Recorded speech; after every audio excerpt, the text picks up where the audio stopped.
started. Good afternoon. My name is Sherry Sutphin, and I am the Seminole County Magistrate before you today. The way the process works is the county will provide the county will call a case, the county will have you come up. It will provide its case first and provide any evidence or testimony that it has. You can cross-examine any of the county's witnesses, but you will not be able to provide any evidence or testimony of your own until the county has closed its case. Once the county has closed its case, it will be the opportunity for you to present your case. I'll make a decision here today. If there is a determination that you are in fact in violation, you stand to have a penalty imposed of up to $250 a day for each and every day that the violation remains after the cure period that's been given. If you're here for a repeat violation, you stand to have a penalty of up to $500 a day imposed for any violation that remains after the cure period. We're going to go ahead and get started. We don't follow the agenda as it's presented, so if you have it in front of you, bear with us. We have our own method to our madness that we call cases. So the first case that I'm going to call is 2431 CESM with a confidential owner. I believe that's your case. Mr. Jones.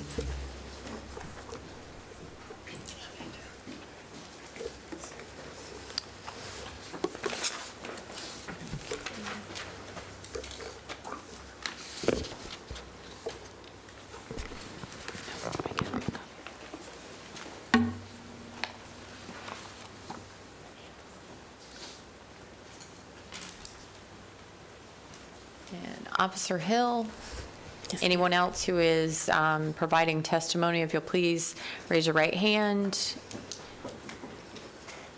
Any county individuals.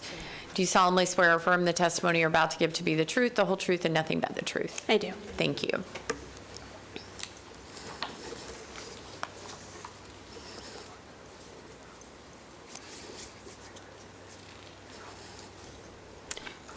Officer Hill, Seminole County Sheriff's Office, Code Enforcement East Region. This is case 2431 CESM, respondents confidential per Florida state statutes. The property is located at 2064 Shady Lane in Geneva. Violation charge of Seminole County Land Development Code, Chapter 30, Part 17, Section 30.302, uses permitted. Storage and accessory structures on a vacant parcel is not a permitted use in an RM1 zoning district. My initial inspection was July 19th, 2023, with special magistrate orders on December 4th, 2024, and February 12th, 2025, with follow-up inspections with postings, and the most recent inspection was yesterday. The results of my inspection of the violation of storage and accessory structures on a vacant parcel remain on the subject property. These photos were taken on my initial inspection on July 19th, 2023. These photos were taken on the same date. And since then, the camper has been removed, but the remaining structures are the garage and the boat dock.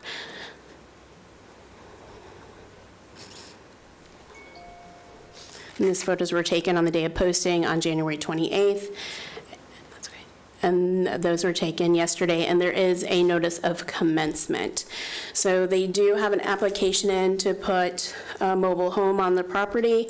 They did do a planning manager's appeal I believe January 20th before the Board of Adjustment, which was denied, and upheld the planning manager's determination.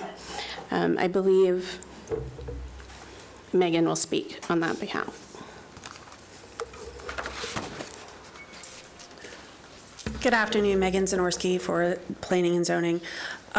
It was ultimately determined between staff and the applicant's representative that they're going to submit a application for the mobile home as the primary residence, which is going to take them a little bit of time to get through the application process.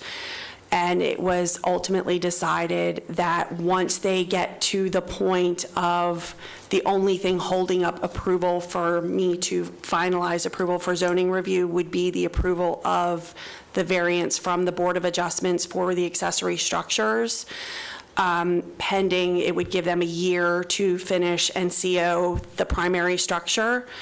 So that's kind of the holding pattern that we're in now, is they need to submit their permit, get it to the point that it's ready to be approved by me, then come forward with their variance, which I believe they've already submitted their application for. We're just in a holding pattern until their permit gets to me and everything's resolved. I believe they need mitigation credits for floodplain. I'm not quite sure where they stand on that. They'll get through that when they get to their floodplain manager here with the building. Again, we're not at that point yet. So if you would like to bring them back in 90 days, considering the changeover that we're having with code enforcement, since we're going to have some changeover with the officers, that way we can kind of get a status of where we're going to be, if we can start moving forward with the variance process at that point to see where we are with the hearing. I think 90 days might be a good test to see where we are in that process, if the applicant's representative is amenable to that. Yeah, Mark Jones here on behalf of the property owner. We got a contractor now who filed the knock, and according to they've got it lined up, the unit that they want to put out there. We did a lot fit last week, so we know what we can put and where we can put it. So we are actively moving forward. I'm told, given getting the permit, that's the first I've heard of any kind of mitigation credit, so I'll have to deal with that when it comes at me. It's in the floodplain, so it's not up to me. I don't deal with that portion. I didn't mean to point at you, sorry.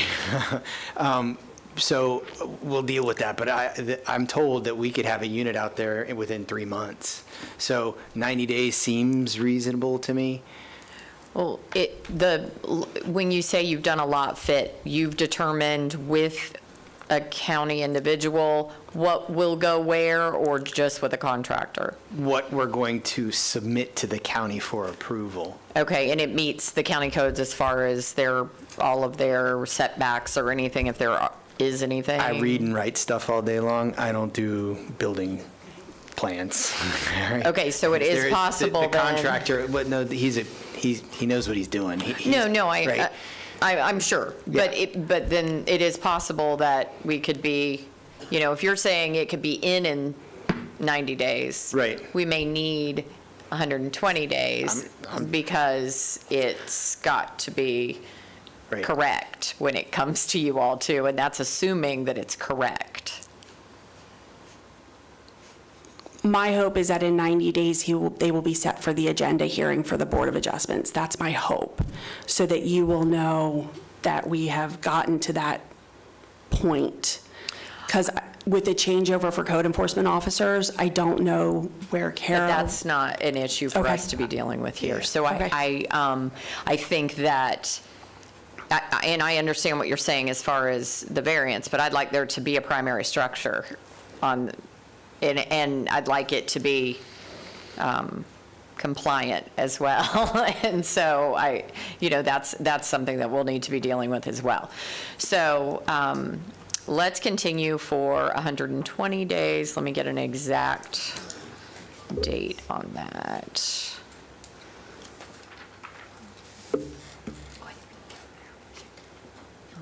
The June 12th meeting, so compliance would be June 11th.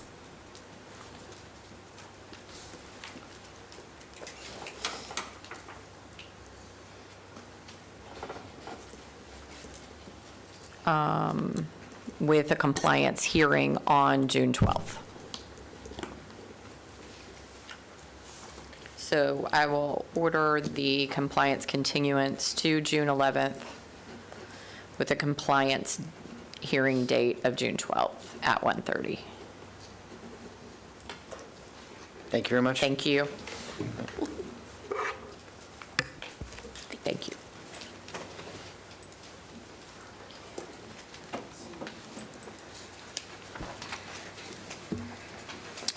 The next case is 2277 CESM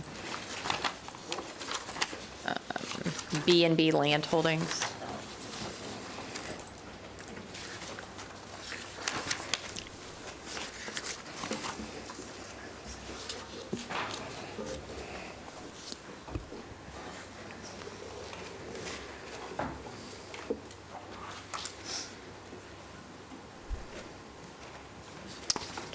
Is anyone going to provide testimony? He may. Okay.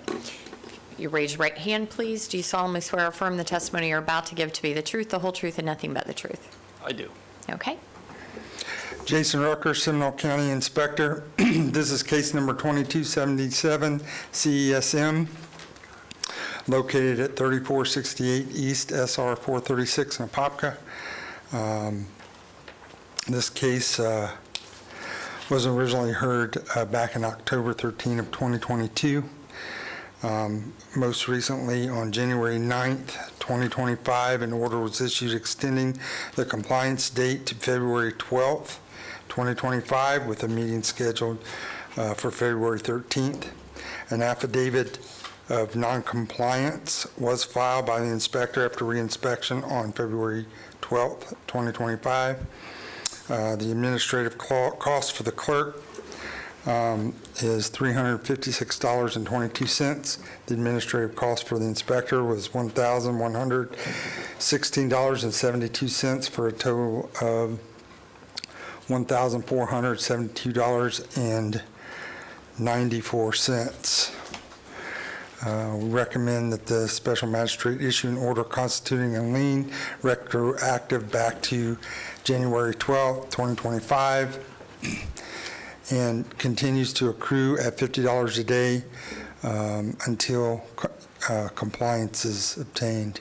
I know that they're here. I believe they're going to want a 90-day extension, but I'll let them speak to that. And I know they have been working on getting their plans and the requirements for engineering done. That concludes my presentation. Okay. Good afternoon, Madam Magistrate. Garrett Groves on behalf of a landowner. We have here today landowner and our engineer, Steve Saha. So as Mr. Rucker had indicated, we are going to ask for 90 days. As a refresher on this case, we are fully compliant with the underlying code enforcement issues, so the back wall and all of that all dealt with. But the building permit cannot be technically issued because now we're dealing with sort of the zoning, planning, environmental side. And so we started working with that section of the county. There are some folks, I think it's Joy, and then Jim Potter was one of the main folks from the county side that we've been working with on these new plans. And so, as of right now, I think the remaining large issues are drainage. And so, from my engineer, Mr. Saha, he believes that that type of process, kind of to your point in the other hearing, in the other appointment, that this will likely take at least 90 days for us to submit the plans again, have them go back and forth on the drainage, and finally hopefully get approval. So Mr. Saha is here to give testimony on that, to the extent that you'd like to hear that. But at this point, I believe Mr. Potter spoke with Mr. Rucker directly and also sort of said the same thing, that 90 days would be appropriate for us to try to get the drainage and some of the wetlands issues dealt with. Okay, great. If you want to go ahead and state your name for the record, please, and if you'll spell your last name for the clerk. Yeah, it's Steve Saha. Last name is S-A-H-A. Okay, and if you'll just explain what kind of needs to be done from your perspective and what you anticipate being necessary to achieve compliance. Right, yeah, we had met with the county before, and we addressed, a lot of the issues regarding the building and some of the structure. And once, what they had asked for was that the site plan be separated from the building permit and also submitted separately. And that also had triggered the review by site engineering by Jim Potter. So the site plan was submitted, it was seen previously, but once it was separated, that's when it triggered his review. So he had a lot of drainage, stormwater issues that he wanted to have taken care of. So I've spoken with him. He also did recommend the 90 days. I've spoken to him, kind of come up with an unofficial idea of what he's looking for in order to take care of the treatment. But, it is stormwater. There have been previous permits, and we just want to make sure it's all in compliance, so that sometimes can take a little while to get done. So that's why I think he recommended 90 days and why I would kind of back that up. Okay, that and the timing 90 as well. days is for the back and forth and the actual, to get some approvals for the... Correct, to okay. get approval of the permit. Okay. Yes. And then Perfect. just for clarity for you, Madam Magistrate, that, the comments from Jim Potter came like, I think, the day before our last hearing too, so this was the first iteration of that. Can you speak into the mic? and They're having a I thought I hard was time picking you up. I am so sorry. No, not at all. Just to clarify that, Mr. Potter's comments came, I think, the day before the last hearing. So these are new to that extent. And so we have addressed them, or he's spoken with them, and so now we're about to submit to him. Okay, okay. Then I will go ahead and, do you have anything further, Officer Rucker, that you would like to add? And there's no objection, they have been working with you all along and They have keeping been, you yeah. aware? Okay. Then I will go ahead and extend the compliance date to May 7th, with the compliance hearing being held on May 8th. Thank you. Thank you. Thank you.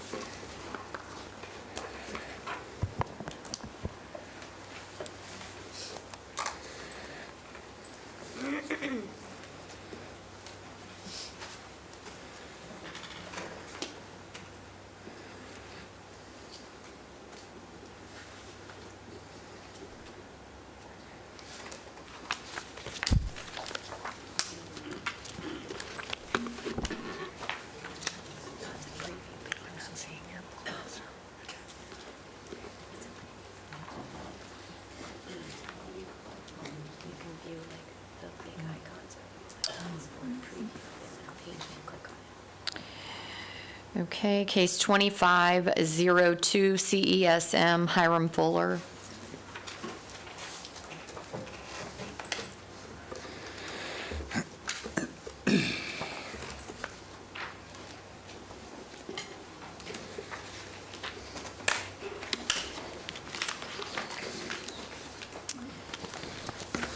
Mr. Fuller, if you'll please state your name for the record. Hiram Fuller, Okay, and if you'll raise your right hand, please, do you solemnly swear or affirm the testimony you're about to give to be the truth, the whole truth, and nothing but the truth? I do, ma'am. Thank you. Jason Rucker, Seminole County Inspector. This is case number 2502 CESM. Is for the property located at 4454 Radio Avenue. The violation charge is Seminole County Code, Chapter 40, Appendix A, 105.1. The violation is the installation of an accessory structure on top of the house without a required permit. The initial inspection was done on April 2nd of 2024. The notice was given to the respondent on 4/3/24. There have been several compliance dates and extensions. A follow-up inspection both on-site and via the computer showed that the violation remains on the property. This is a screenshot showing that Mr. Fuller is the owner of the property. This is a copy of the green card coming back that he did receive his notice. And then here are some pictures of the structure. This is different. Okay, I'm sorry, go ahead. Okay, these are some pictures of the structure. Most recent, I was out there at the end of January 29th. We go through and we see that.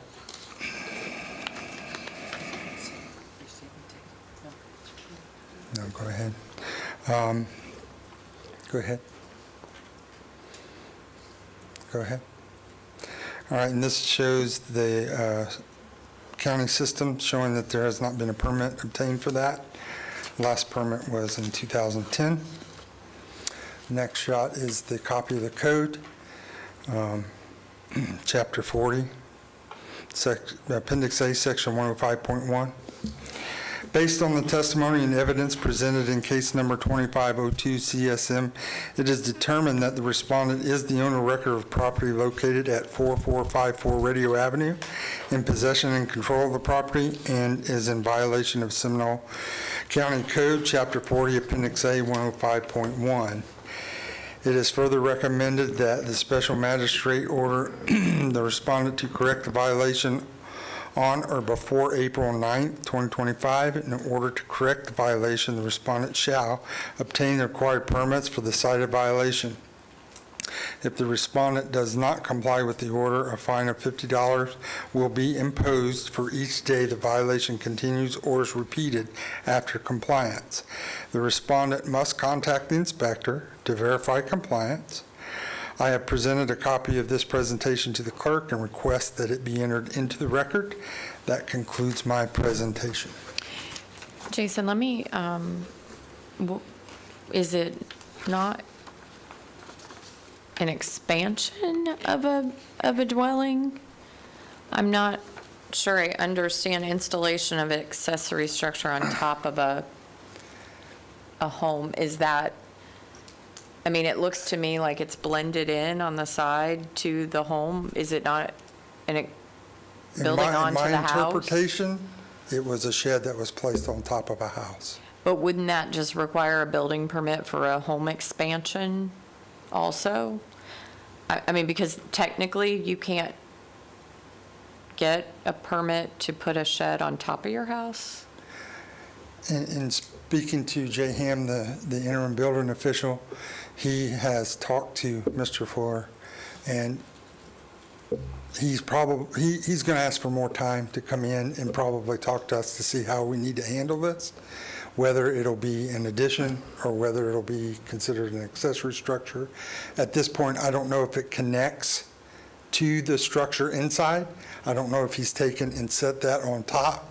I mean, we can ask him. I haven't talked to him about it, but if he's just taken the structure and set it on top, then I don't know what you would call it. I mean, it's an accessory structure. But you can't get a, under the code for zoning purposes, you can't put an accessory structure on top of your house. That's a good question. I don't know. I don't know that we have anything in the code that prohibits putting an accessory structure on top of your house, but I'm more concerned about the overall height of that structure. Well, and that would be a potential zoning violation as well. Correct. Our maximum building height from grade to mean roof height is 35 feet for any residential zoning district. And depending on the original, I mean, it appears that the original roof is a flat roof. And it appears that that's That's what it Mansard? That's what it appeared. It appears. So there might be some wiggle room on mean roof height. It depends on what the plans are, but So I would feel more comfortable if the county is amenable to it, to amending it to where we're discussing in addition to the home. And then, yes, if you. Jay Ham, interim Yeah, building official. yeah, Yes, ma'am. perfect. I agree with you. I would consider this to be a addition Okay. to a residential structure. Its use would be a utility use, but it's still an addition to the home. So that's what I would categorize this as. Okay, great. And then if it's not permitted because of some various zoning things, then we'll have to deal with that. But I don't want to give the impression that you can put an accessory structure on top of your home. And when I spoke to him earlier to try to help him resolve this, I told him there might be some alterations to what you've already built to even bring it into building code compliance and of course, maybe zoning compliance as well. But he is aware that there might be some modifications that need to be made. Okay, great. Thank you. Okay. Mhm. Do you have anything further? No, that concludes my presentation. Okay, great. Yes, sir. Can you tell us what you've done with the structure kind of on the inside so that we understand? Yes, ma'am. What this basically is it's a high roof section to what's there, and all it really does is it exhausts all the hot air out of the building, and what it does is it draws air in and exhausts the hot air out. And From the interior? from the front of the building where it goes up. It's a high roof section, and it is fastened to what's there. It's not a shed on top or anything like that. It's structurally sound, and I would be willing to, get the required drawing for what's there. The current permit that was running is still inactive. I've kept up on that all along and paid the money, and kept it active the whole time that it's been, being worked on. It's been quite a project, and with what's going on right now, I have a stucco problem on the back wall that needs to be repaired, and I'm trying to work with and get it all in compliance with what's there. What, did you cut into the existing roof? It's fastened into what the structure is. Everything is steel framing, and it's all heavy gauge. I have some pictures of what's there, and I've had an engineer out there, and he looked at it, and they liked what was there, other than the owner of the engineering company had moved to Venice, and another engineer took over for him here in Sanford, and he said that, everything looks good. I just don't have the drawings for everything yet. And I spoke with Mr. Ham, and he gave me another guy to talk to show him what's going on and try to move forward from here.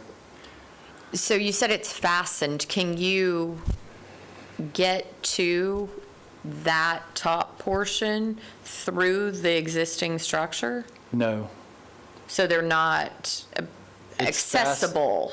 It's fastened down, but it's basically what it does is exhaust the hot air out of the flat part of the existing addition. Okay. And the height is approximately 27 foot. Okay. All right. Special magistrate, can I ask a question? Sure. So when you say it's exhausting, so there's no holes in your roof underneath that structure that's there, or the addition that's there?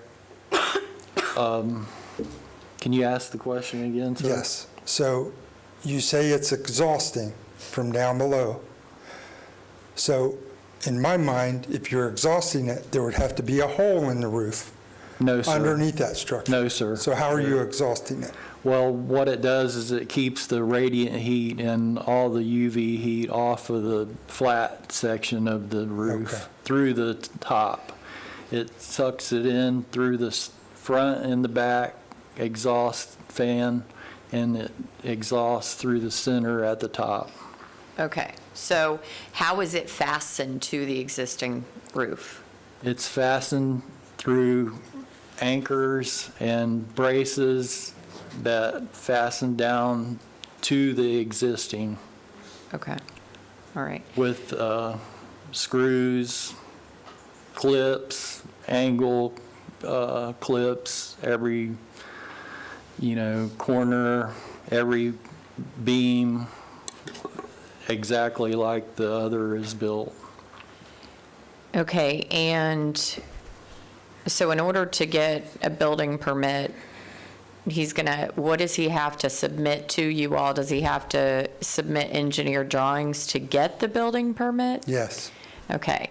And your engineer, he's been out there, but hasn't started drawings or anything? Well, no, he hasn't started the drawings because I may have to figure out where we're wanting to go with this. But Including possible they would be willing removal. to draw the drawings, I'm sure. Okay. But I paid him to come out there as soon as I got the violation to come out within a week of getting the paperwork in the mail. He came out and looked at it. So he looked at it last year in April? Yes, ma'am. And has he been in contact with you? No. So after he looked at it last year in April, you didn't make attempts to contact the county to, Yes, I contacted Jason, I think, and told him that I had the engineer come out, and I was trying to figure out how to go forward on it. Yes, ma'am. okay. So when was the first time that you were contacted By him was directly after the notice of code violation. for the hearing? No, for the first violation notice where I Oh, back posted in it on the. In yeah, April? Correct. And then you hadn't heard from him No, in ma'am. between? Okay, all right. But I have been keeping up with the current permit that's on there, and What is the current permit that's, it's the addition from 2010. I haven't finalized out on that yet. so we're still open on a 2010 permit? Yes, but I've been paying the extension every time to, as I said, there was a problem on the back wall with the stucco. And so that permit doesn't include this extension, but or this addition, but it does include, you're aware of it, and Yes. it is being handled? Yes. correct. Okay, And it's still current also and up to date with that. and that is correct on, as far as your, okay. I'm just not sure that he's going to be able to come into compliance by April. After reading that, I agree. I think he's probably going to need some more time. I'm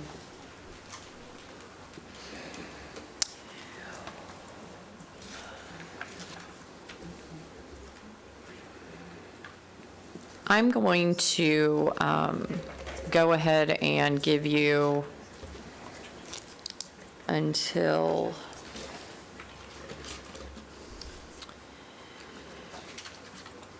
well, I don't want to not keep up with this. I think that if I give you some deadlines, then that I will, promise I'll keep in contact Make with sure. Mr. Rucker along the way and everything, and okay. constant Well, then if contact. you will do that for me. Yes, ma'am. And make sure that you are constantly contacting the county and letting them know what's going on, I will give you a compliance date of June 11th Okay, with a compliance hearing on June 12th, or a penalty in the amount of $100 a day would be imposed. So you need to come into compliance by June 11th. I think that that's probably plenty of time if you consistently do what they ask you to do. yes, ma'am, I will. Okay. All right. All right, thank you. Thank you, Mr. Fuller. Thank you.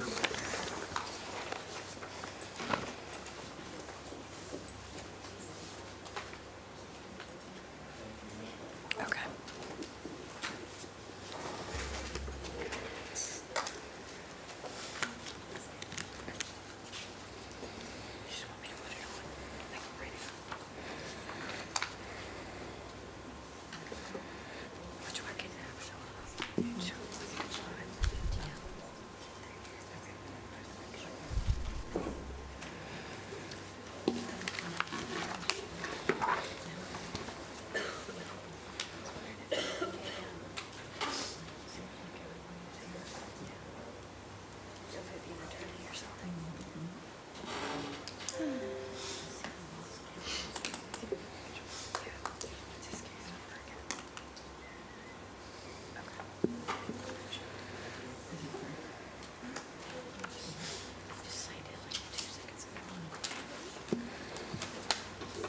Okay, the next case, 2425 CESM.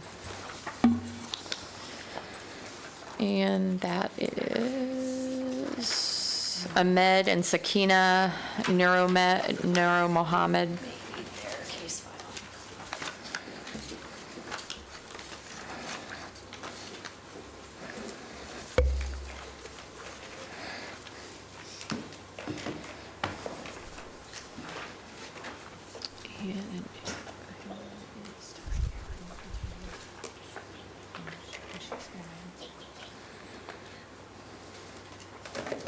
Okay, anyone who's going to provide testimony for this case, Sarah, were you sworn in previously? Okay. All right. Good afternoon. For the record, Good afternoon. McGregor Love, 215 North Eola Drive. Yes, sir. Jason Rucker, Seminole County Inspector. This is case number 2425 CESM, located at 846 Owl Point. This case was originally heard by Special Magistrate on April 11, 2024, and an order was issued giving the respondent's compliance date of July 10, 2024. There have been several compliance dates issued. On December 12, 2024, an order was issued extending the compliance date to February 12, 2025, with a meeting scheduled for today, February 13th, 2025. An affidavit of noncompliance was filed by the inspector after reinspection on February 12, 2025. The administrative cost for the clerk is $270.72. The administrative cost for the inspector totals $554.34, for a total administrative cost of $825.06. Recommend Special Magistrate order lien retroactive back to February 12th, 2025 at $50 a day and continues to accrue until in compliance. That concludes my presentation. Okay. Good afternoon, Your Honor. So the last time I was before you, my client was in the process of getting an engineer to kind of put together an analysis of the existing condition. And I want to provide some more background and kind of give you an idea of where we are now and what the path forward might look like. So last year, Sarah, who's here today, kind of gave me two options, and we elected option 2. The first was show plans with the section that's within this easement area, and it's so to remind you, this is an easement that's sort of labeled as a drainage and conservation easement on the plat, but it's a man-made lake in the Lake Forest community, and it really functions as a really just a drainage easement. And when we were able to discuss that issue, Sarah presented two options. One was to move the portion that's encroaching, or the second is, if it can't be moved, which it's currently constructed there, to submit an engineered plan that shows that this won't have a negative drainage effect. And we submitted those plans. We have not.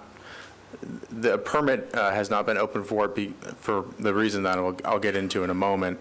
But we sent them to the county for review, and I'm not a drainage analyst, but there is a drainage conclusion that there's no net runoff increase being provided. And what we'd like at this point is for the county to have the opportunity to review it at least formally.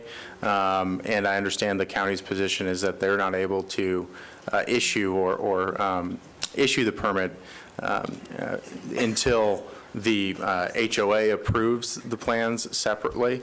But the path that I suggested and would like to go down, and I'm happy to hear other alternatives from the county, is that the county be allowed to open the permit, to review it, and if they're inclined to, provide, comments and have one remaining before work can recommence, that is the HOA needs to approve this so that we can bring that back to the HOA and as evidence that they actually do have the authority to approve this, because that's the issue we're currently dealing with. And I included as part of the record, and I don't know if you have it before you, a letter that I sent back in July. And really the operative part is that starts on the second paragraph. But there's a disconnect between the design criteria that this architectural review committee looks at and the source material for this part of the design criteria, which is the lake and canal regulations. So the design criteria says they can't approve any structures in the easement area, where the lake and canal regulations say that no docks, retaining walls are permitted within the conservation and drainage easements without pre-approval from Seminole County government and the ARC respectively. So we have not succeeded in even having a conversation with them about that since the initial meeting back in June. But we believe that if Seminole County can review this and approve it subject to ARC approval, that we can convince the HOA they do have the authority. So that is where we are. We have plans that we think have a drainage analysis the county wants to see. I understand the remaining issue from the county side is the HOA, but I'm happy to work towards an alternative solution. But that's kind of the catch-22 we're in. Okay. Hi, everyone. Good afternoon. For the record, Sarah Hartung, Development Services Natural Resource Officer. I agree with what Mr. Levis said. Those were the two options that I presented, either remove from the conservation easement or provide, number one, detailed drainage analysis and that letter from the ARC. So before, it's been our policy, kind of per staff and per management, if an easement is duly dedicated to the HOA and to the county, we need to have the HOA's buy-in first. I have had external meetings with the HOA. They asked me to come out about a month ago, and I went out to the community and we spoke about this, and they are pretty firm in their position in not wanting to allow this wall, this retaining wall in the conservation area. If the part of the wall that is in the conservation area is removed, then they're happy with that. But from my correspondence with the HOA and other staff's correspondence, they are not interested in even entertaining the idea. So, and that, to that point, that when we met with them in June, we weren't given a substantive denial, which by that I mean they did not review it and give us any reason why they were going to deny it. They simply said, we don't have the authority to approve it. So that, it sounds like the conversation you had with them perhaps acknowledged that they had the authority, but they weren't inclined to approve it. So at a minimum, I would like the opportunity to have that conversation in the context of a substantive review. And if we can have some more time to do that, my client can make a decision about, whether there's a path forward. But for every interaction I've had with them has been that they don't have the authority to even look at it, which was a legal disagreement I had with them. But it sounds like there's substantive disagreements. Okay, so I don't have anything that actually shows me, you said the portion of the wall that's in the conservation. Is there a portion of it that's not? Yes, ma'am. Okay, because nothing I have is showing, like I can see on the property appraisers, I can see that there is an easement back there, so I'm assuming it extends maybe 15, 20 feet of the. Yes, ma'am. It's 17 feet. Okay. I have the plat sheet, if I could show Yeah, it, just sure. for reference, and I can enter this into the record as well. And if you'd like a copy of what I provide, I'd be happy to get that. That's okay. I know but you got it, but just in case you Thank wanted you, it. though. I appreciate that. And while she's bringing that up, there is I don't know how big the version of the site plan that I submitted earlier is before you, but it is reflected on there. It's pretty difficult. small. Pretty difficult to see. Yeah. And I believe that the large majority of the wall is within the easement area, but Sarah may know more about that, actually. Okay, great. I don't know if this is on. Yes, it is. Great. So this is per note 13 17 of the feet. plat, 17 feet per lot 687 through 694 inclusive. And then this is going to be page 2 of the plat, where I've just highlighted lot 689. Thank you, Megan. In the blue there, so that's the property that we're currently in discussion. So Right. that is the combined, and combining drainage and conservation easements was very common practice in the Sure. 70s, So 80s, where's and the 90s. wall? So the wall, there's a part of it that goes into the easement. I'm not sure if we have a large enough copy of it. Yeah.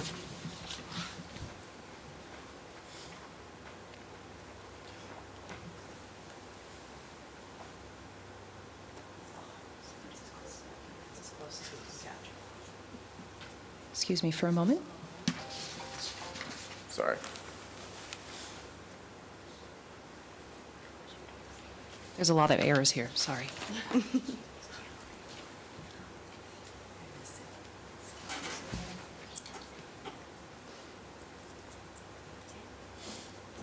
Is the outline in black where the wall is? It's The edge of the wall?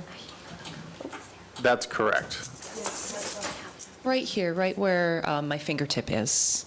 Okay. And then the edge of the property is here, so. And then the easement, give me the, I don't see where The the easement is a dotted line, just the south there. darker dotted line or No, the, So here, what's the dark dotted line that's around the entire thing? that is not the easement area. What is it though? I was hoping you weren't going to ask that. Let me see.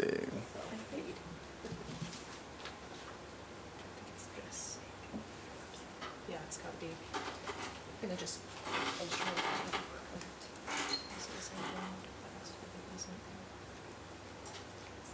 Okay, great. Again, my apologies, there's lots of lines on here. But we do have this dashed line here that's, yes, please, thank you, Karina.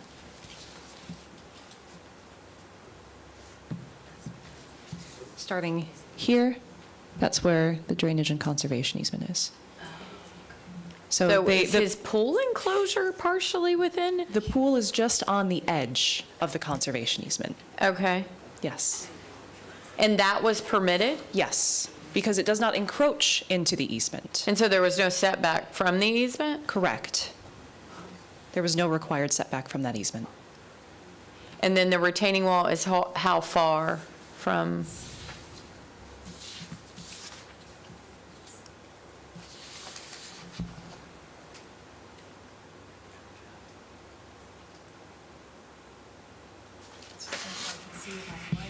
It is hard to see. Mr. Love, do you know how much of it, is it, you think the It's entire thing the- falls the- within? Yeah, there's a very little sliver at the south, kind of like at the very eastern end of the retaining wall. You can see a sliver there that's outside the easement area. Okay. But it's really very little of it is. And, you know, you may recall, but the reason for this was hurricane flooding. I mean, remains a serious issue. There's a separate issue the owner wanted me to bring up today that is sort of related, but I think instructive. But he has a separate violation for the pool enclosure, which he can't really properly keep up, and that he's been told, and I wouldn't say this is like sort of an admissible admission from the, not admission, but statement, because it's certainly hearsay, but the code enforcement officer has opined that the retaining wall has to be finished in order to really properly enclose the pool. And she's been, you know, verbally supportive of his effort to get it constructed, because he's having difficulty meeting that sort of state level requirement and county requirement of a pool enclosure, because he doesn't have a completed wall to affix it. And so that's a related issue, and really shouldn't have a bearing on what we're discussing right now, but. It's a code enforcement violation, not a homeowners association violation? Yes, that's a county Okay. code enforcement violation. Okay.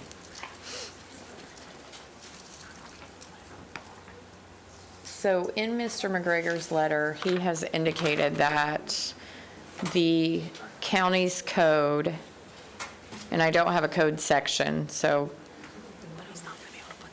says that lakefront lots are subject to conservation and drainage easements along the shoreline of the lake.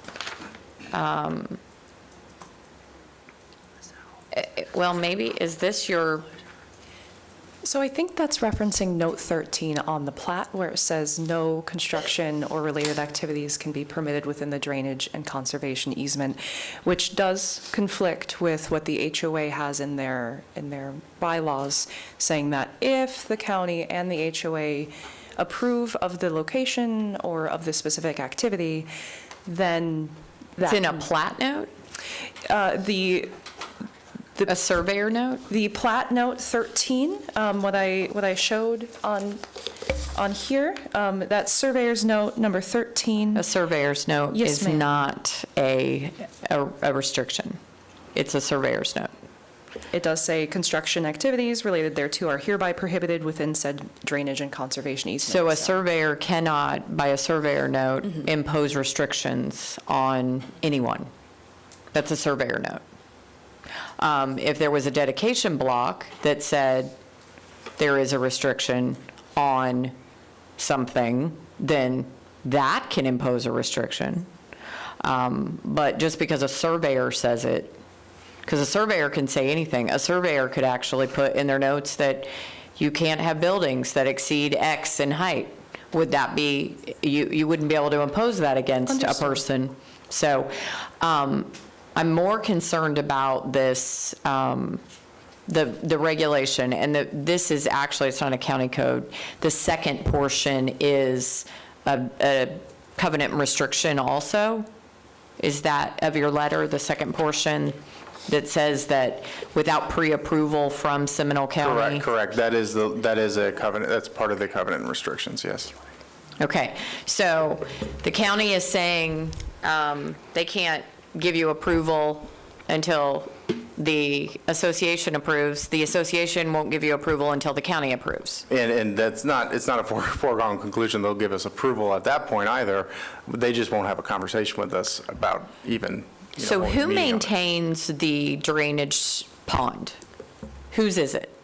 It belongs to the HOA. So the county does not regulate the pond at all, other than saying that there had to be a water management district permit? Well, and through the land development code, and this is also a plan development, so there is a developer's commitment agreement and a development order that does restate all of the items that are listed on the plat. And These do you aren't have that just- with you? No, it's recorded in the public record. But I don't have it to see it. No, And- we don't have it with And us. plat notes do not do a thing. Now, if you give me a developer's agreement, 100%. But plat notes do not impose restrictions on people, because a surveyor, again, can put anything in a plat note. So if you want to have something in a dedication, if you want to have something where it's truly dedicated, then yes, but a plat note does not control. Now, if you have it in your regulations, your land development code, in a developer's agreement, something like that, then it does. But a plat note does not impose restrictions. Understood. Okay. So my problem, though, is that I've got nothing. This is the third, fourth time that we're here with nothing, and everybody's at a stalemate. So we've got to come up with some way to get us off this mark. And if the county doesn't regulate, I understand that the county gives the fence permit or the wall permit. But I don't know why, outside of there being an agreement between a developer and the county, why the county is concerned at all with HOA restrictions. Because if they are not county rules, you cannot impose them. So if the county rule, he's in violation of the county rule, then let's deal with that. If he's not in violation of a county rule, let him deal with his HOA. And if they give him a violation and he gets a fine there and starts collecting his fine, his HOA can foreclose on him. That's a wholly different arena. But what the county's rules and regulations are, let's only deal with those. So if you all can look at this application for this wall permit and you are able to grant him a permit based on your rules and regulations, then you can grant him a permit. If you can't grant him a permit because he doesn't follow county rules and regulations, then you deny the permit. But at least we've got a process going. Because the HOA operates completely independent of you all. So I think at this point, if you submit everything to the county for the permit, how long will it take to review?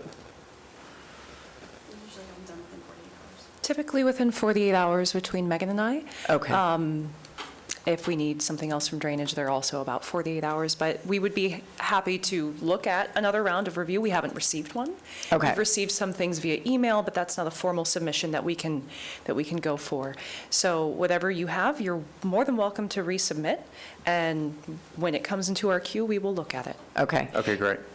And Thank then you. if there are any fees, anything that they're requesting, you need to do all of that, get everything that they need to be able to do their part. And that was really what led me to suggest that we open it up, because I wasn't trying to ask for free review. I know that this costs, this is late, this is real time, so I wanted the county to be compensated for their review. Okay, so what I'm going to do is continue it one more time for 30 days. Yep, So that's acceptable. Thank you. hopefully, we can have an answer, and if it's, denial, you can't get the permit, he needs to remove the wall. Yes, of However, we course. need to do that. But if he can get the permit, then the county will give him the permit, and then the HOA will independently deal, he'll have to deal with them separately. Great, thank you, I appreciate it. So that continuance date would be March 12th with a compliance hearing on March 13th.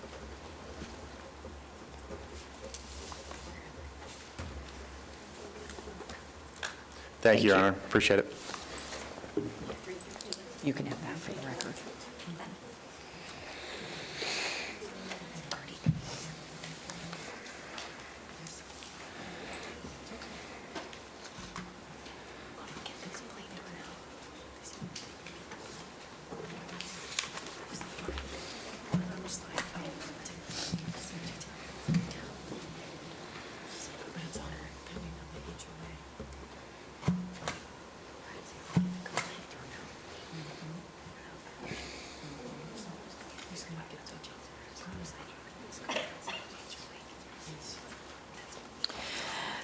The next case is 2508 CESM 1815 Larkin Avenue.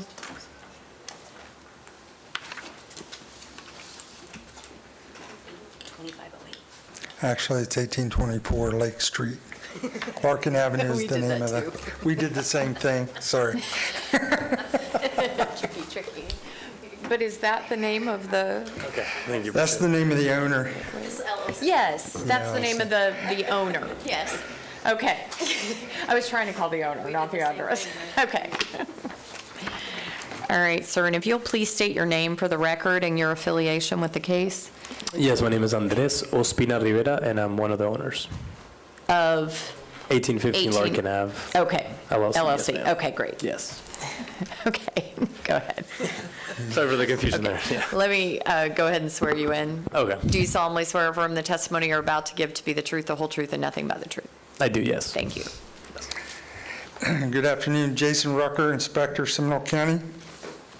This is case number 2508 CESM. Is for the property located at 1824 Lake Street, Novita. Violation charge is Seminole County Code, Chapter 40, Appendix A, 105.1. Description of the violation is installation of a well canopy, multi-mini split units, multiple doors and construction of rear deck without required permits. The initial inspection was done on 4/2/24. The notice to the respondent was 4/5 of '24. They have been given a few compliance dates and extensions. A follow-up inspection was done on site and via the computer, and the violation still remains on the property. Next slide shows that 1815 Larkin Avenue LLC are the owners of the property through the property appraiser's website. And there's a series of photos. This shows where I posted the property at the end of January for this hearing. Next photo shows the well canopy. The next photo shows the mini-split units that have been installed, as well as the following photo.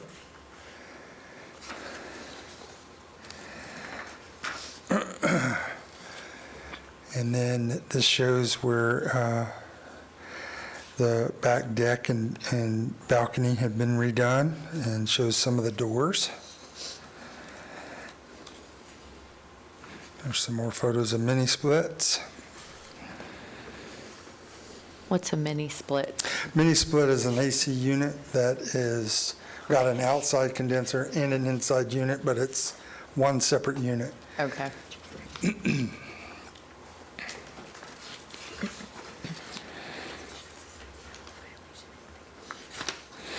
Okay, the next slide for the permits show that they did apply for the permits for the mini splits. Let's see, units are currently under review and has not been issued as a permit. Once they're issued as a permit, of course, that portion of the violation will go away. No permits have been received for the canopy, the door, construction of the rear deck, any of that.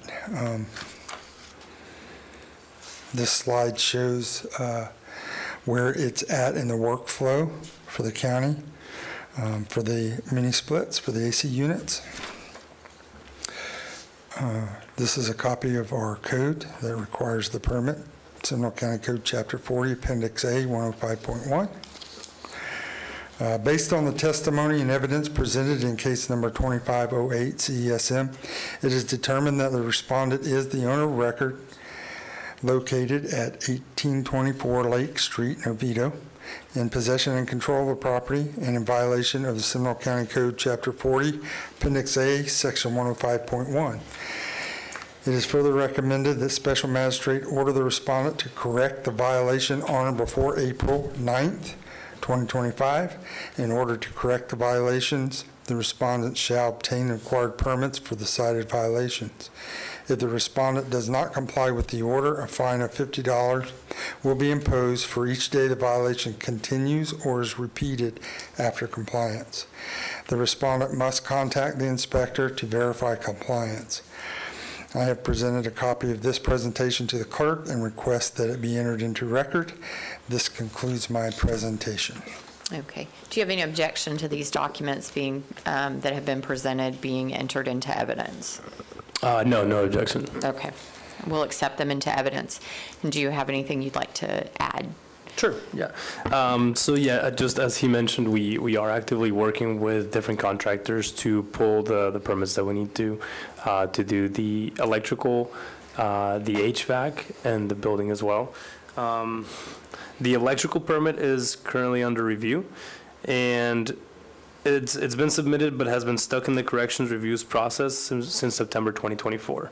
And we've been speaking with Ruth Goldstein on that, and our contractor really hasn't been as communicative as we wanted to. He's been a little bit I don't know if he's busy or overworked, whatever the case, but we're kind of at the mercy of these contractors as well. So that's been one of the things that has delayed us a lot.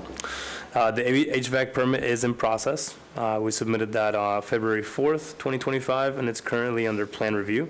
We should have that approved probably within the next 2 weeks. We did the energy calculations. We submitted that, so we're basically waiting just on approval from the county there. And then we did have a residential alteration permit, but it was voided. And we're actually not sure why it was voided. It was originally submitted, but was later voided without clear explanation. And we're still investigating whether we need to reapply or if modifications to the original application are required. I'm sorry. No, you're fine. The permit was voided due to inactivity. So they have 7 days from when they submit it to go ahead and follow through with the process, and they didn't do that, so they void the permit. The electrical permit that he's saying they applied for is on hold, and it has nothing to do with this violation. Okay, yeah, So, because just the to mini let you know splits, that. that's why I was a little confused, because you had testified that the mini splits were submitted on February 4th, 2025, and I didn't understand how they were in review with Ruth since September of last year, if they weren't. So the electrical permit that you're speaking to, that was, it actually was voided out the first time, because I'm assuming for inactivity as well, and then when you resubmitted in August, that's what is currently, but it has nothing to do with the violations that are before us today. The electrical, I think okay. No, it doesn't. So I thought the it had something to one, do with the HVAC. no, well, the mini splits for the AC units was submitted in February, and that is one of the items that's here today. And then if the alteration dealt with the doors, the deck, those things the permit was voided, so you do need to get another permit for that. So you'll have to resubmit for that, if that's what that was for. Yeah, it was for, let me read that to you. Permit application 25-945 was submitted on 1/22/25, but was void due to inactivity. Permit application included well canopy, multiple doors, and rear deck. Okay, so then that would have included the things that it needed to include to encompass the other items that are before me today. So if you resubmit for that alteration permit, and then we follow through and do everything we need to for the mini split, so you can get a permit, then we'll be in good shape. So Yes. those things need to be done. The county has suggested that they're willing to give you till the April meeting, which would be the April hearing. You'd have a compliance date of April 9th with a hearing date of April 10th. Do you think that we could have more time, just because it's been a long process with waiting to hear back from my contractors, and I don't know if it's not their priority or not, but it's taking a long time to at least get plans back and reviews. And while I like comments. appreciate that, I think my concern is this was brought to your attention in April of last year. And so it didn't really seem like it was a priority to you all either. So I'm going to go ahead and just do the 2 months, because I want to make sure that we're following through. And if you need to stay on your contractor and let them know the importance of this. And if for some reason they don't, but you're doing everything that you need to do and you're staying in contact with Jason, then you're going to be doing the right things, and then that will be what's reported to me back here. But if you're not staying in contact with him and he doesn't see the progress, then he's going to let me know that as well. So I'll go ahead and find that you are in violation of Seminole County Code, Chapter 40, Appendix A, Section 105.1, in order that you bring the property into compliance by April 10th of 2025 with a compliance hearing date of April 11th, 2025, or have a penalty imposed of $250 a day.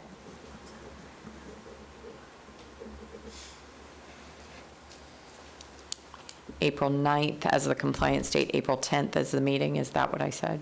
I didn't say that. I apologize. Yes, she is correct. April 9th compliance date, April 10th is the hearing date. Okay, so I'd have to come back April 10th? Yes. Yes. And could I come to the meeting the month before to give an update and possibly ask for an extension in case that we would need one? No, you would ask for the extension at the April 10th hearing. Okay. If for some reason you need one. Okay. Okay, thank you. Okay, thank you. Okay.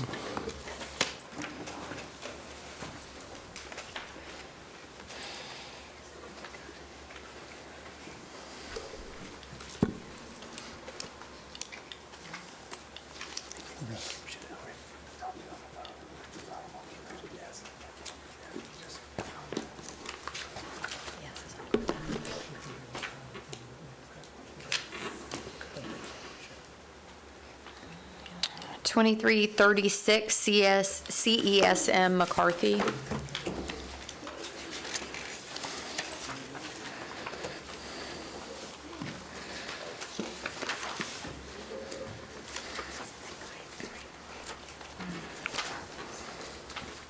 you please state your name for the record? Patrick McCarthy. Okay, and can you please raise your right hand? Do you solemnly swear or affirm the testimony you're about to give to be the truth, the whole truth, and nothing but the truth? I do. Thank you. Jason Rucker, Seminole County Inspector.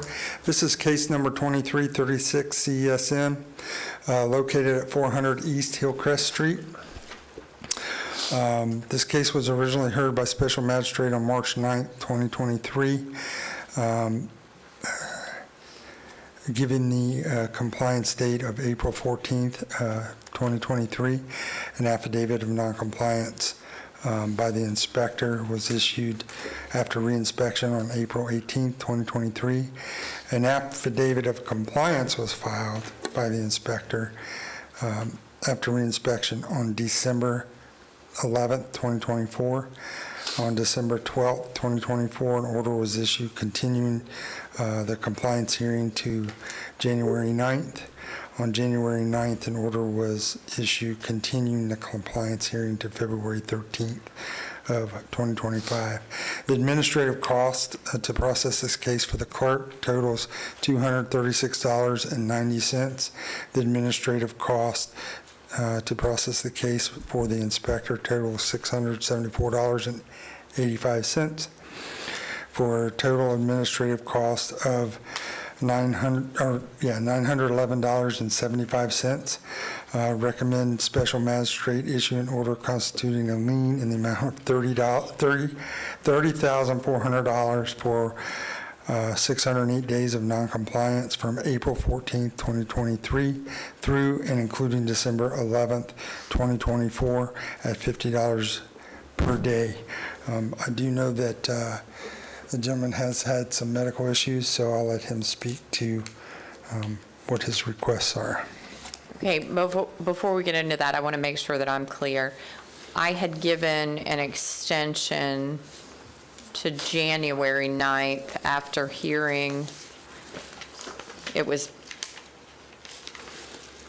I was in the hospital on both He had called me and said that meeting he days. Yep. was just getting out of the hospital and wasn't going to be able to make it. So we couldn't make the January date. And Correct. so that's why it was continued to today. Yes. And then the prior order was the prior magistrate, correct? The original order, or was it Would have been mine? March 9th, 2023. Okay, yeah, it was the prior magistrate. Okay. And then the continuation that I gave is because we had some delay in between, and, okay. And then, so you came into compliance prior to the extension date that I had given? Correct. Okay.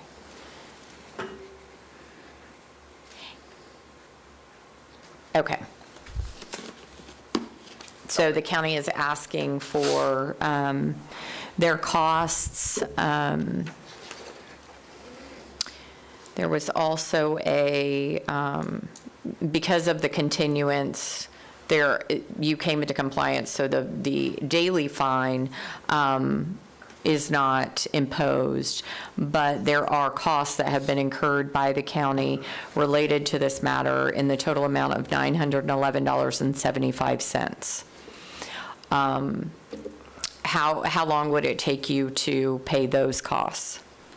After all the medical stuff and that right now, I don't know, I could figure out a payment plan if possible, or you're saying all one lump payment? That you would do what? I'm sorry? So I could try to work out a payment plan if optional, or? If I gave you an amount of time to pay those, though, would you, I mean, that amount of time can be, Yeah. It doesn't have to be, 30 days. Typically, I would order 30 days, but I am understanding that you've had some issues that you're trying to deal with. Yeah, when I first had this brought to me, I had filed for the permit, and there was a variance on it that needed to be addressed, and then I came down with some diagnosis, medical issues, and I kind of, my fault, just backburnered it, forgot about it, got caught up in the last couple of years of treatments and that, and then this last 6 months I've spent mainly in the hospital with surgeries, treatments, fighting infection, and just was released a couple weeks ago. Actually, the day before, I saw Jason come to my house to bring this and talked with him. Since I got this second time around, I have been in compliance with him. I have made it, called, talked with all the people I needed to do, got my permit restated, and inspected and did all of that. So was there a variance that was obtained in between? Did it need a variance, or? It had originally stated I needed to be 17 feet off of the road or something along those lines, but there was a change in the code to where it only needs to be 4 feet now. Okay. Because of visibility for the corner, being a corner lot. I'm not aware. Okay. I'm not aware of the variance part, but, I would believe what he's telling me if that's the case. Okay. Nevertheless, he did get the permit. So if there was a variance that was required, he would have went through that process. Yeah. Our code changed April 1st of 2024, so a side street was reduced administratively with traffic engineering review, which was why he was able to proceed without a variance. We now do them internally from whatever the normal side street is to 5 feet without the need of a variance. So he was able to proceed internally with a 5-foot setback with traffic engineering approval. So that's how he was able to proceed because the time had lapsed.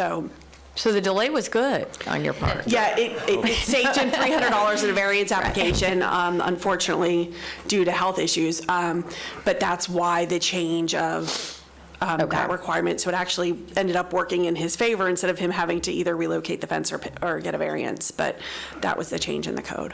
Okay. So what I'm going to do is I'm going to split the costs with you. Okay. Okay? So the county has $911.75 into this. Somebody do the math for me faster than I can. Not it. That's why I asked someone else to do it. How much? $457. Okay. That's good. Okay, so I'm going to reduce the cost to $457. And I'm going to, if you will pay that within 4 months, so 120 days to the county. Thank you. And you will receive an order that indicates that, and we'll give you the information on payment. And, you can take 119 days to pay it. Okay. It just doesn't go into effect until, and then what it does is it gets recorded, so it would just hang out there as a lien on your property if you don't pay it. Okay. Okay? Thank you so much. I appreciate it. Thank you. Wow.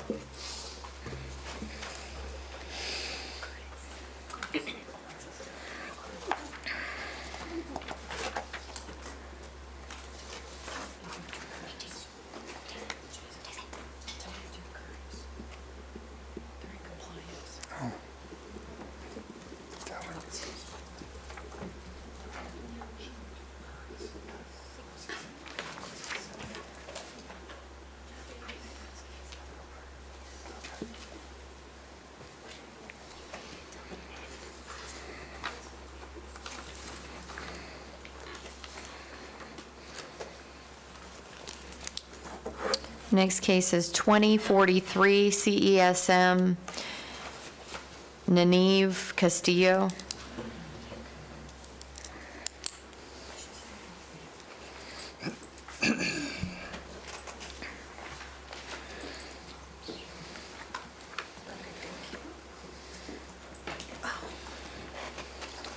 Can you please state your names for the record? Valerie Vega Castillo. Nini Vega Castillo. And can you please both raise your right hand? Do you solemnly swear or affirm the testimony you're about to give to be the truth, the whole truth, and nothing but the truth? I do. Thank you. Jason Rucker, Seminole County Inspector. This is case number 2043 CESM, located at 209 Collis Drive. This case was heard originally back in June 11, 2020.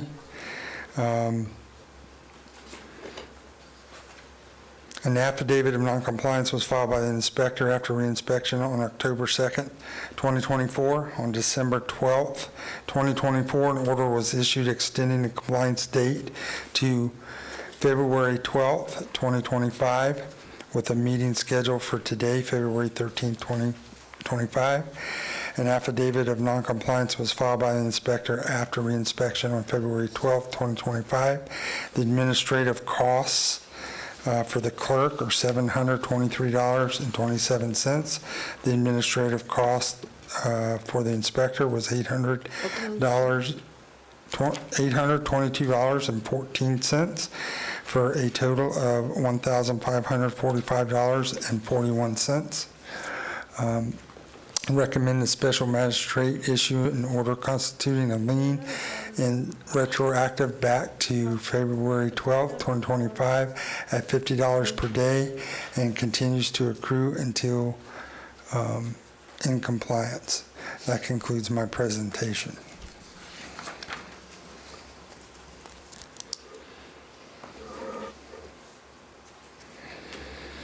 Okay. Okay. Oh, it's our turn. One second, please. I'm just trying to familiarize myself with the history because we are on amendment number 5. So,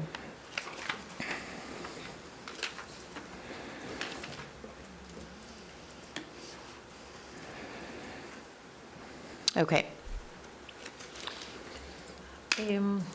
She wrote it down on the translation.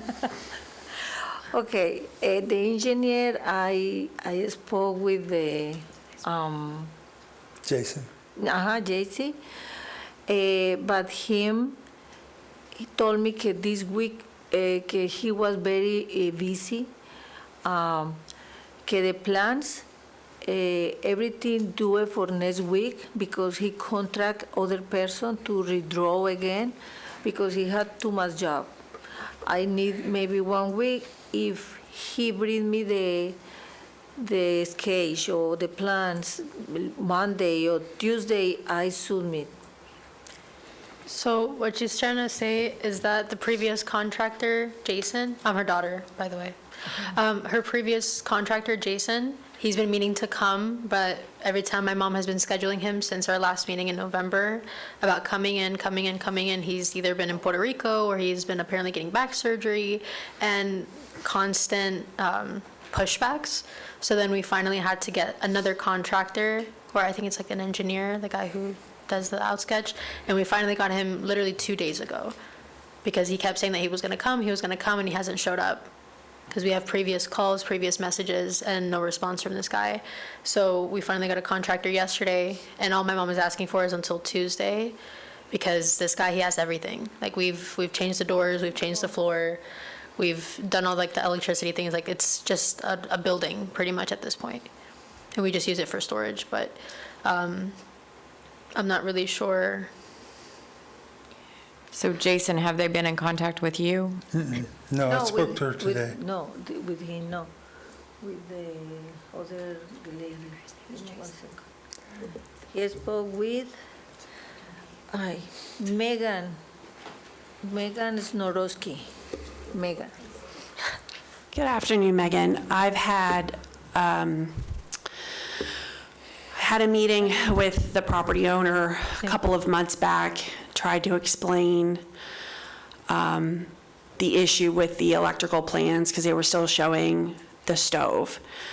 I'm not sure if it was the contractor that came in or if it was the plans designer that finally came in, had what I thought was a really great meeting.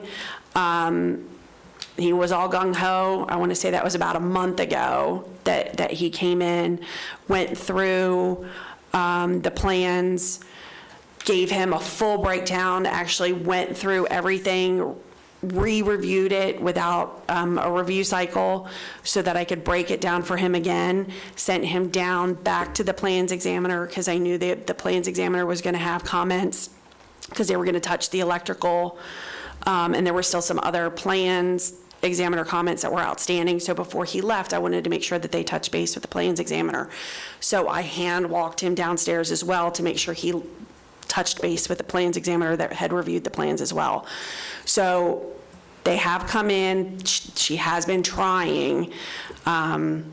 She's at the mercy of her design professionals and her contractors. So if she's gotten a new contractor and the plans are done, hopefully they can tidy it up.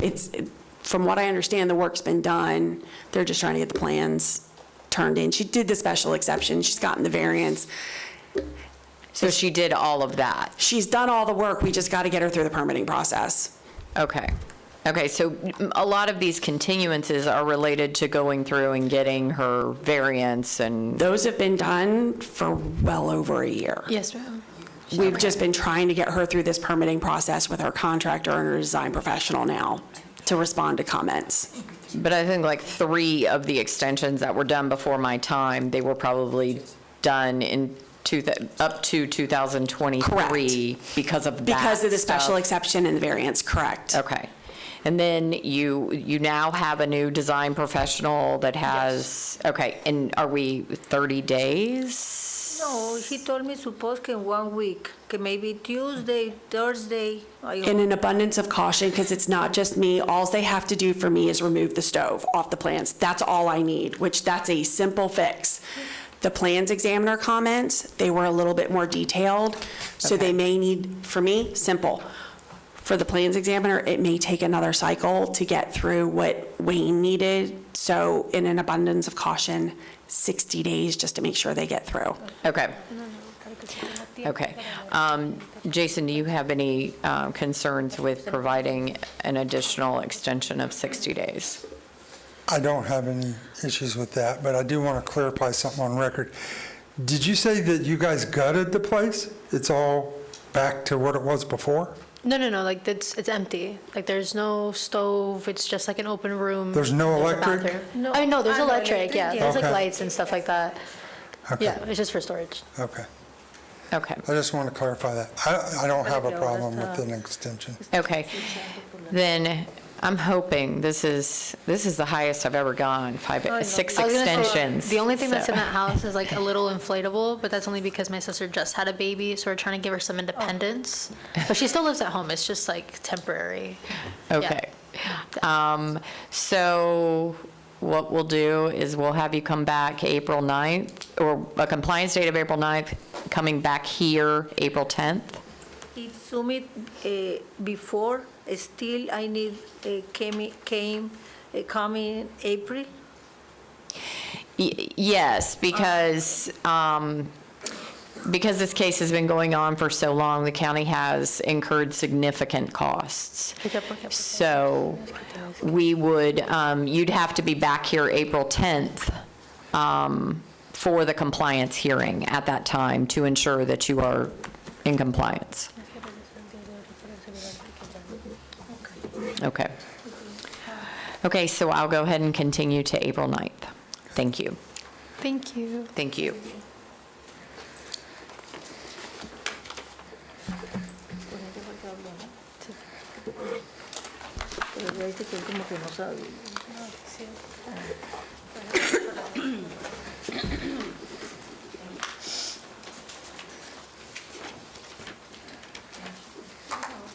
Thank you.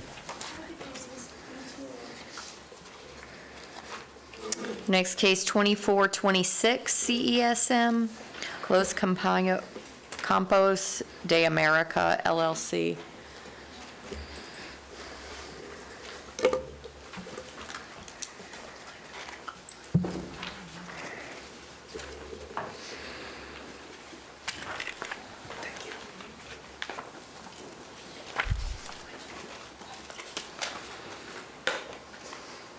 And can you please state your name for the record? Robert Harnus and Mr. William Ramirez. Okay, can you both raise your right hand? Do you solemnly swear or affirm the testimony you're about to give to be the truth, the whole truth, and nothing but the truth? Yes, ma'am. Thank you. Jason Rucker, Seminole County Inspector. This is case number 2426 CESM, located at 345 Jones Avenue. This case was originally heard by Special Magistrate on May 9, 2024, and order was issued giving the respondents a compliance date of July 10, 2024, with a meeting on July 11, 2024. On July 11, 2024, an order was given to the respondents with the date of August 7th, with the meeting date of August 8th. An affidavit of noncompliance was filed by the inspector after reinspection on August 6th, 2024, August 6th, 2024. On August 8th, 2024, an order was issued giving the respondent a compliance date of February 12th, 2025, with a meeting date of today, February 13th, 2025. An affidavit of noncompliance was filed by the inspector after reinspection on February 12th, 2025. The administrative costs for the clerk in this case are $206.32. The administrative cost for the inspector in this case is $648.07, for a total cost of $854.39. Recommend Special Magistrate issue an order constituting a lien retroactive back to February 12th, 2025 at $250 per day and continues to accrue until in compliance. That concludes my presentation.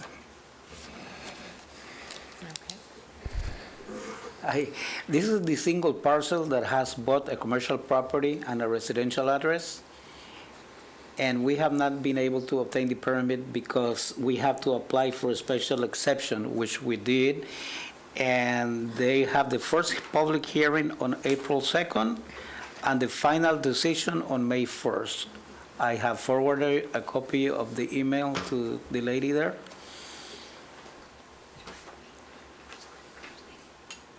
Okay, and Megan, this is, The last time we were here, you suggested for us to go upstairs and fill out an application. It was about $1,000, which we did, but they still processing it because they haven't had the hearing yet.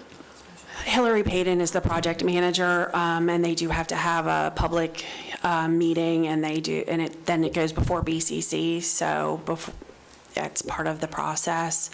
And then if it is approved, I'm not sure if I don't process those applications, so forgive me, I'm not sure if there is an appeal period for those. If there is, then they would be subject to that appeal period, and then. I'm sure there is. So probably an additional 30 days, so July maybe to bring them back, because I don't know if are you still going through the permitting process? Or? Yes. So they're doing simultaneous reviews, so July would be safe. Okay, so May is your hearing date for the first second hearing? The second hearing, May 1st, Okay, yes. and that's the BOCC then? For BCC, yeah. Oh, BCC, okay. Yeah. Is that your first BCC reading? No, the first BZ will be April 2nd at 6 p.m. Okay, so you could bring them back for June? The second one will be Well- after May 1st, or the decision will be made by May 1st. Right, so you could bring them back for June, and they should have their permit. If it was approved, at least you would know that they would be, all their comments should be resolved by then, and they would be, Right, because if they're approved, then they're not going to appeal, so any appeal period is not going to matter anyway. Correct. Okay. All right. Yeah, because the special exception would be approved at that point. Okay. Yeah, I think that we will, unless you have any objections, Jason, it sounds to me like they have done everything that we have asked them to do for the process. So I think that I'll continue to June 11th for compliance, which would mean you would be back here on June 12th. Okay. At the same time, 1:30? Yes. Okay. That's it? Yes, sir. Thank you very much.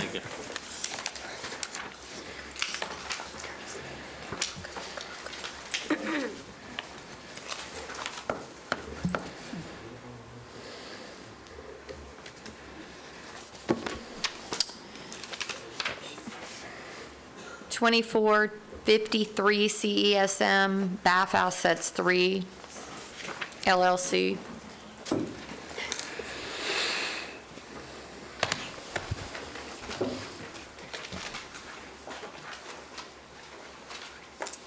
Hi there. Can you please state your name for the record? Joshua Suda? And can you please raise your right hand? Do you solemnly swear or affirm the testimony you're about to give to be the truth, the whole truth, and nothing but the truth? Yes. Thank you. Welcome. Jason Rucker, Seminole County Inspector. This is case number 2453 CESM, located at 3314 Curtis Drive. On January 9th, 2025, an order was issued extending the compliance date to today, compliance date to February 12th, 2025, with a meeting scheduled for today of February 13th, 2025.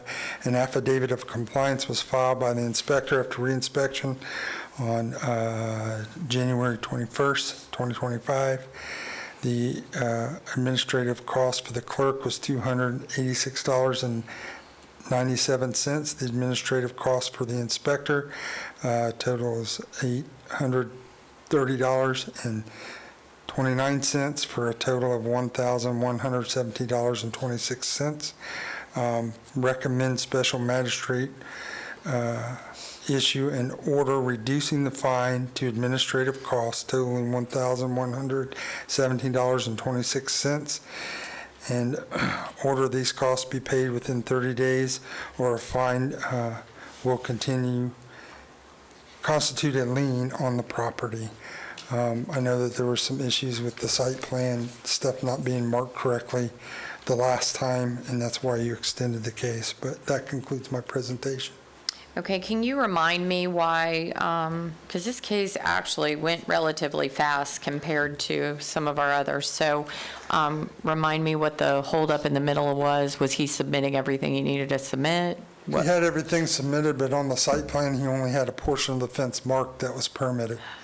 So. That's right. And at one point, we were told we needed a demolition permit because there was somehow never a permit for a fence around a pool.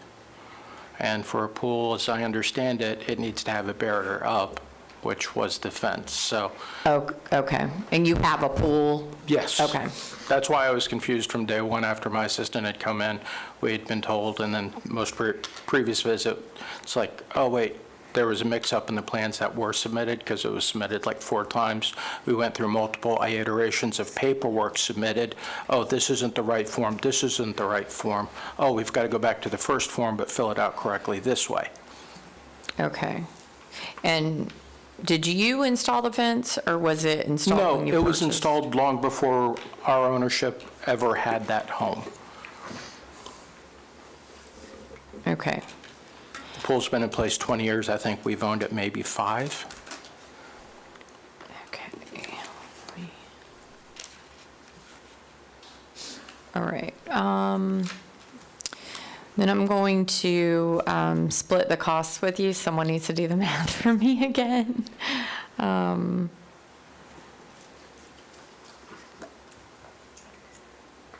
$550, wouldn't it? Just 558, 558. Okay, I'm going to do an even 558. How long will it take you to pay the cost of $558? Should be able to have that put through within 30 days if I get the paperwork. Okay.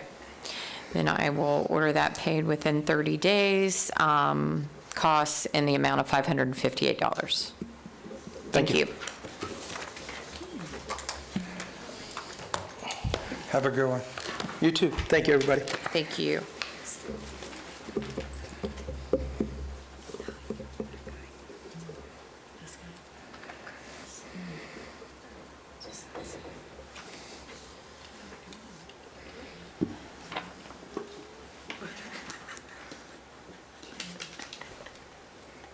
Okay, 2462 CESM, Mount Zion Baptist Church.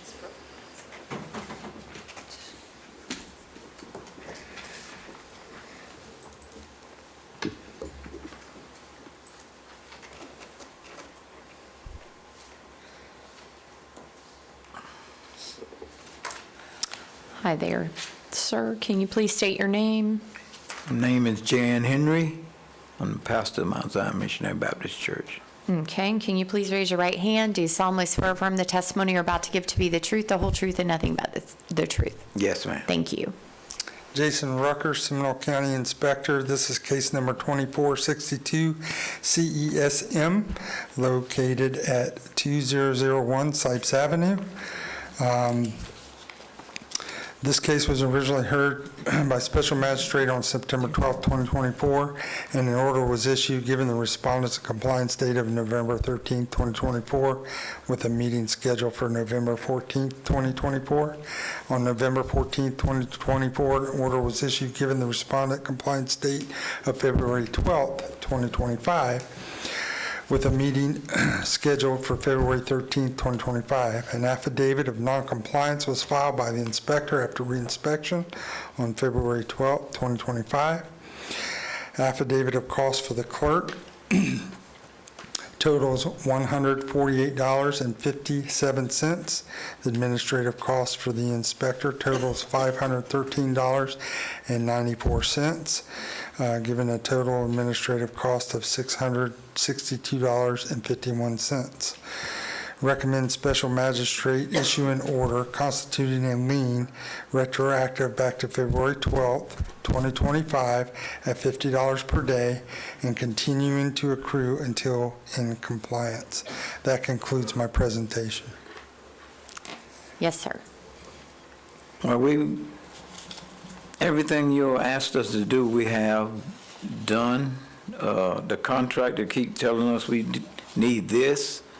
He's not, we've been checking up on him because we have a guy that comes every time and talk to these people to find out what we need. And he tells us we need a survey. We got the survey. We had the survey done, everything done, and then my deacon came down and talked to them, and they gave us a paper of the other things that need to be resolved. So we've been trying to follow these things, but this contractor we have, he just don't keep up with what we need to do.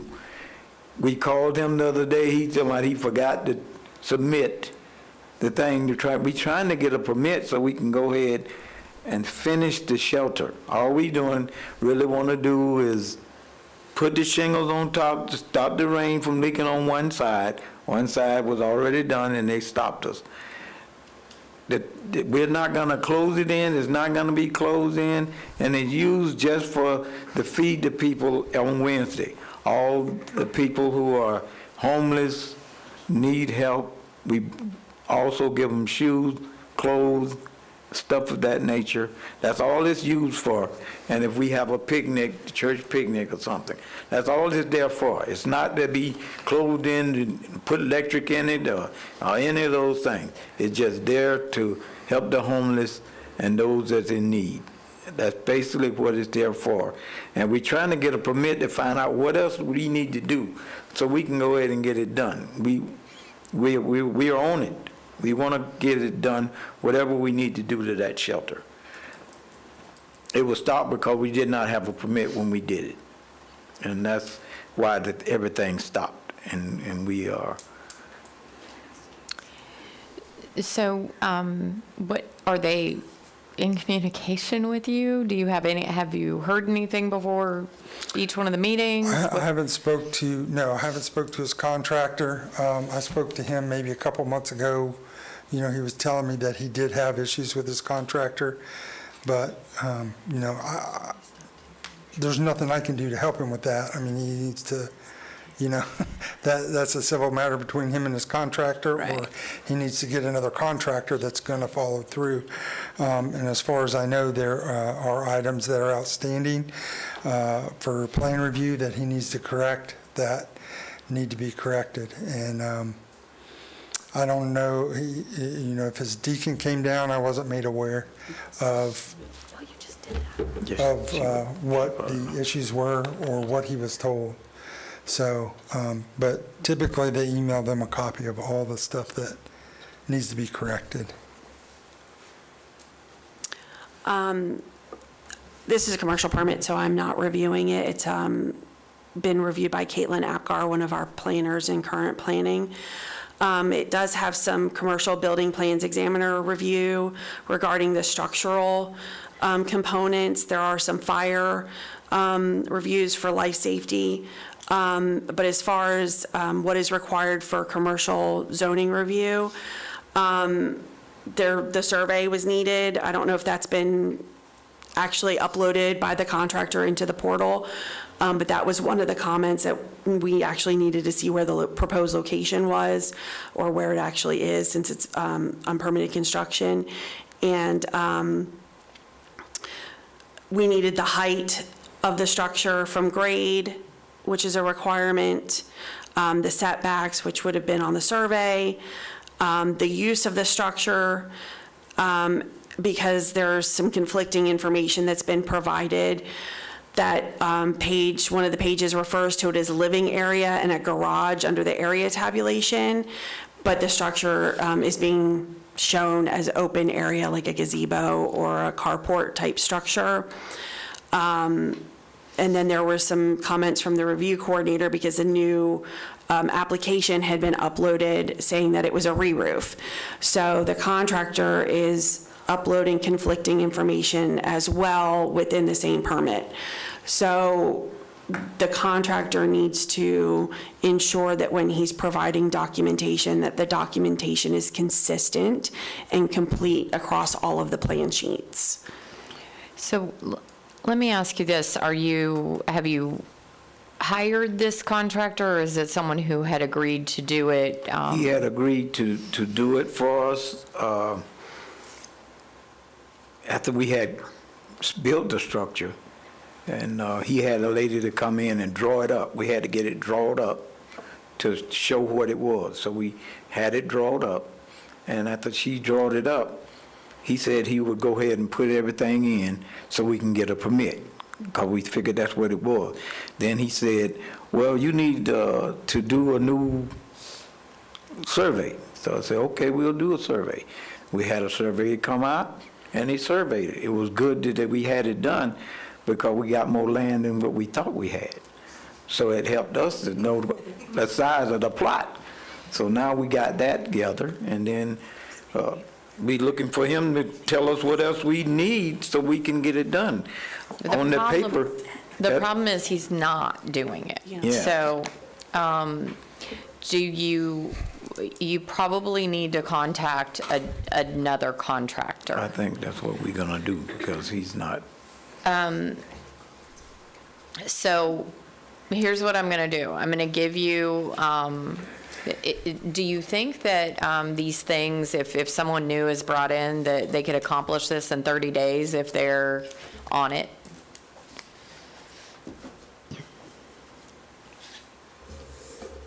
I'm not sure 30 days, maybe 60. Okay.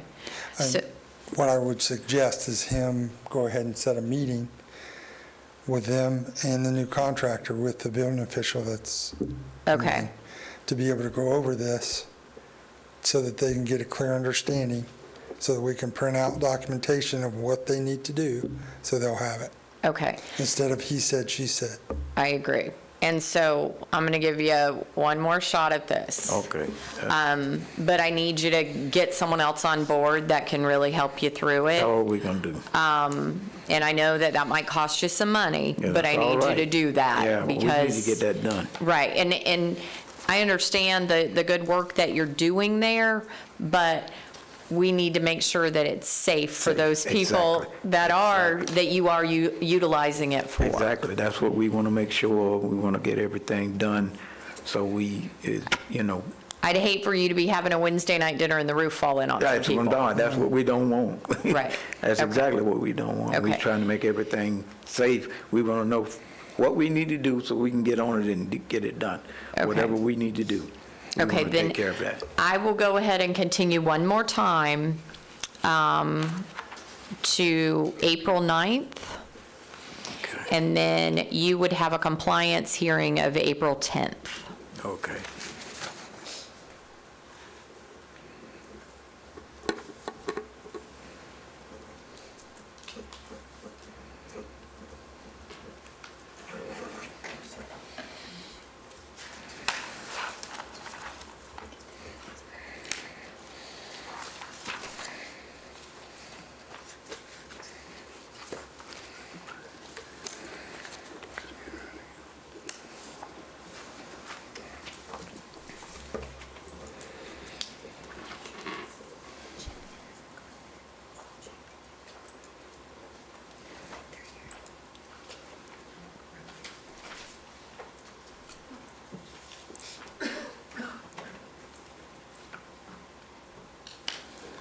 Thank you, sir. Oh, thank you.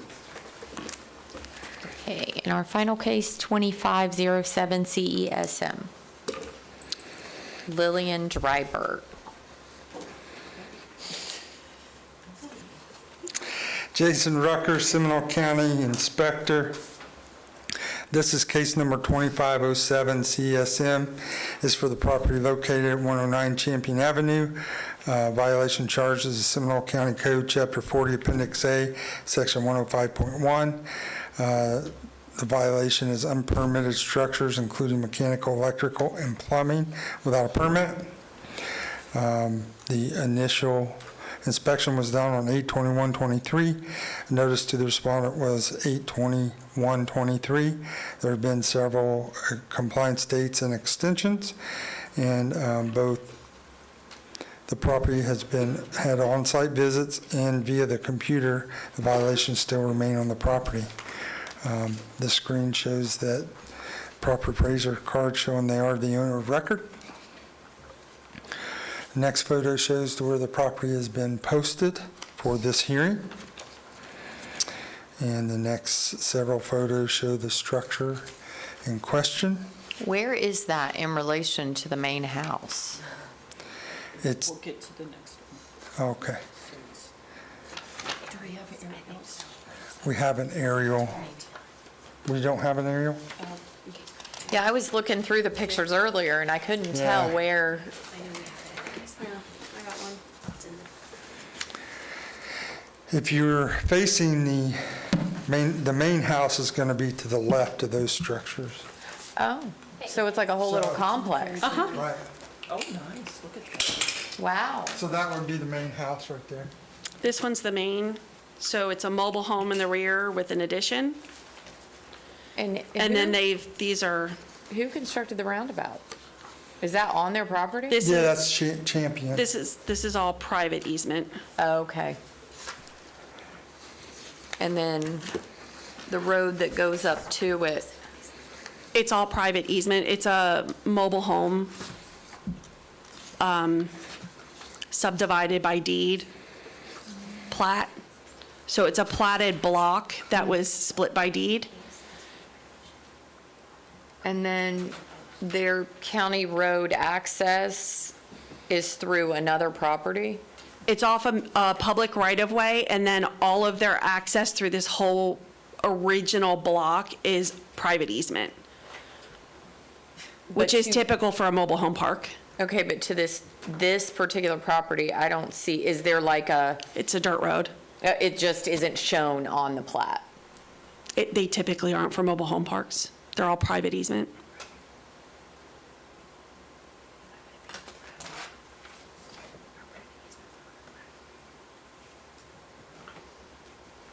This was done back in probably the 50s, because there's not even, it's on the 1971 tax roll, the lots.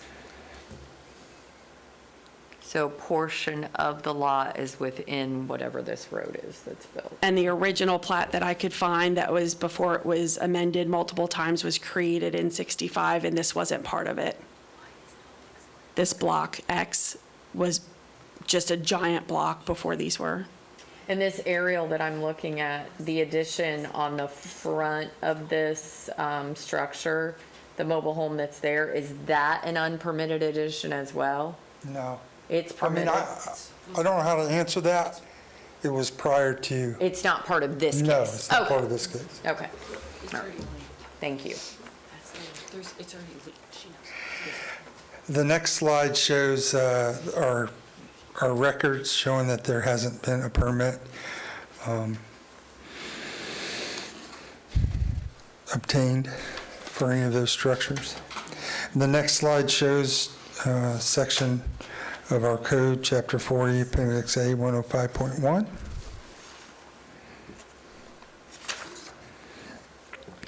Based on the testimony and evidence presented in case number 2507 CSM, it is determined that the respondent is the owner of record of the property located at 109 Champion Avenue, in possession and control of the property and in violation of the Seminole County Code, Chapter 40, Appendix A, 105.1. It is further recommended that special magistrate order the respondent correct the violation on or before April 9th, 2025. In order to correct the violation, the respondent shall obtain the required permits for the cited violations. If the respondent does not comply with the order, a fine of $50 will be imposed for each day the violation continues or is repeated after compliance. The respondent must contact the inspector to verify compliance. I have presented a copy of this presentation to the clerk and am requesting it be entered into the record. That concludes my presentation. Okay, I'm going to accept the electronic case file into the record. Can you let me know about the mailings? Were they returned? The mailings that went out before the notice was posted on the property? Yes. You don't have anything returned, or they were all returned? Yeah, they were all returned. And what was the reason for return? On the front, it should be a yellow sticker, maybe? Just says return to center unclaimed. Unclaimed, so then they were not even, they would have gotten the card and they didn't even attempt to try to claim them. Okay. I'm going to go ahead and find that the property owner was properly noticed to be here today. I'm going to find that the property is in violation of Seminole County Code Chapter 40, Appendix A, Section 105.1. I'm going to find that they have had sufficient notice of these violations for going on 2 years. And so I'm going to find that, or order that the violation be corrected by March 12th. No, March 11th. March 12th, yes.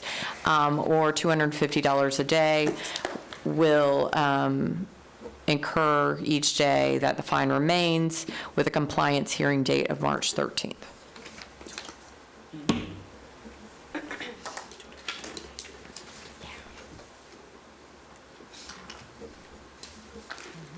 Okay. That is all of the cases. I'm going to accept the minutes from the January 9th, 2025 meeting and confirm the next meeting of March 13th, 2025. Thank you. We're adjourned. Thank you.